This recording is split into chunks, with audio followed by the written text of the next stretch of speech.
Marcenco veľmi dobre beha, 16.542, výsledný čas.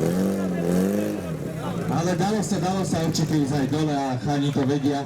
Ale to je len dobre, pretože nám rastie tá mládež, či už sú to Čurnovice, dnes som videl aj Vychylovku a plus chalanov z Brvničťa, tak fajne to začína vyzerať v tejto dorastiecej kategórii. Rýchlejšia bola ľavá strana, 15.877.